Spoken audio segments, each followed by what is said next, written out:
Ang pagtitiyaga sa paglapit sa Diyos ng mga hinihiling ay tanda ng malalim na pananampalataya. Kaya't huwag tayong susuko sa paglapit sa Kanya.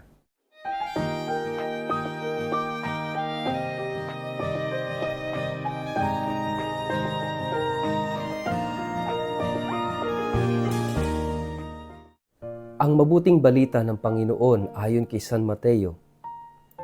Umalis doon si Jesus at nagpunta sa lupaing malapit sa Tiro at Sidon. Isang Kananeya na nakatira doon ang lumapit sa kanya na sumisigaw, "Panginoon, anak ni David, maawa po kayo sa akin. Ang anak kong babae ay sinasapian ng demonyo at labis na pinapahirapan nito." Ngunit hindi sumagot si Jesus. Lumapit ang kanyang mga alagad at sinabi kay Jesus, "Paalisin na nga po ninyo siya, napakaingay niya at sunod ng sunod sa atin." Sumagot si Jesus, "Sa mga naliligaw na tupa ng sambahayan ng Israel lamang ako isinugo." Ngunit lumapit sa kanya ang babae, lumuhod ito at nagmakaawa. "Tulungan po ninyo ako, Panginoon." Sumagot si Jesus, "Hindi dapat kunin ang pagkain ng mga bata at ibigay sa mga aso."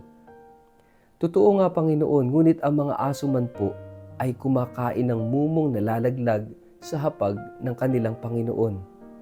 Tugon ng babae. At sinabi sa kanya ni Jesus, "Ginang, napakalaki ng iyong pananampalataya. Mangyayari ang hinihiling mo." At noon di gumaling ang kanyang anak. Ang mabuting balita ng Panginoon. Word of the day, hear what God has to say.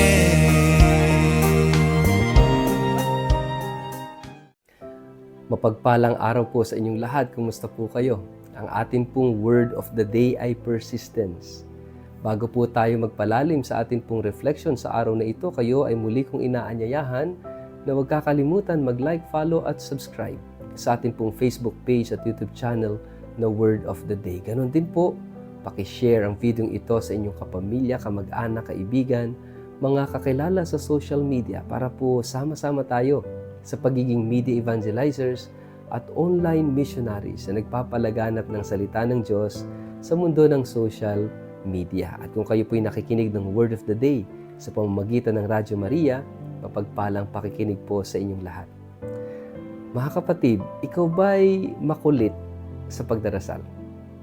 Ikaw ba yung talagang hindi ka titigil ng pagdarasal hanggat hindi sa'yo ibinibigay ng Diyos yung iyong ipinagdarasal? O baka naman ikaw yung tipo ng taong sumubok magdasal at humingi. Hindi pinagbigyan, sumubok ulit ng isa pa, hindi na naman pinagbigyan, and then sumuko na. Mga kapatid, napakabilis nating mawala ng pananampalataya. At alam niyo ho, yung pananampalataya, tuturuan tayong maging persistent, maging matyaga sa paghingi sa Diyos. Kaya napakahalaga na tayo ay hindi basta-basta sumusuko sa pananalangin. Dito sa ating gospel, narinig natin yung isang ina na inilapit ang kanyang anak kay Jesus. Ang kanyang anak na naghihingalo na. Subalit tila ba hindi siya pinapansin ni Jesus?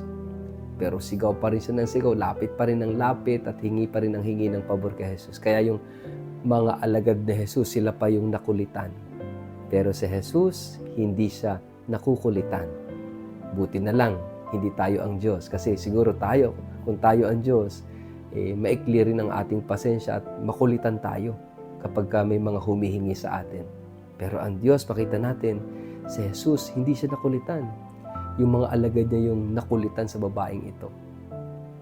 At narinig natin yung usapan, no, na kung saan tinest ni Jesus ang pananampalataya ng babaeng ito, na sinabing kahit naman mumulang nang nahuhulog sa lamesa ng guro, ng master, ay kinakain din ng mga aso. At nakita ni Jesus yung lalim, yung tibay ng pananampalataya sa kanya ng babaeng ito. Kaya anong sabi ng Panginoon? Humayo ka, magaling na siya. No? Mga kapatid, napakahalaga ng persistence. If it is God's will, ibibigay sa'yo. Pero napakahalagang nandoon yung iyong pagtitiwala at pagtitiyaga sa paglapit sa Diyos. Dahil minsan, doon natitest yung ating pananampalataya. Kasi persistent faith is a genuine faith. Kapag madali tayong sumuko sa pananampalataya, ibig sabihin, hindi siya totoo. Kulang ang ating pananampalataya. O kaya naman, mahina ang ating pananampalataya. Sa oras ng pagsubok, sa oras ng kahirapan, sa oras ng kagipitan at kamatayan, doon natin makikita kung gaano ba talaga katatag ang ating pananampalataya at pagtitiwala sa Diyos. Ito yung ating hilingin at ipagdasal sa araw na ito. Sa ngalan ng Ama at ng Anak at ng Espiritu Santo. Amen. Ama naming Diyos, tulungan mo kami na makapagtiyaga sa paglapit sa iyo para sa aming mga hinihiling. Mahina kami at kinakailangan namin ng iyong grasya upang makalapit sa iyo. Naway wag mong ilayo ang iyong mukha, ang iyong presensya sa bawat isa sa amin. Amen. Pagpalain po kayo at ingatan ng makapangyarihang Diyos, Ama at Anak at Espiritu Santo. Amen.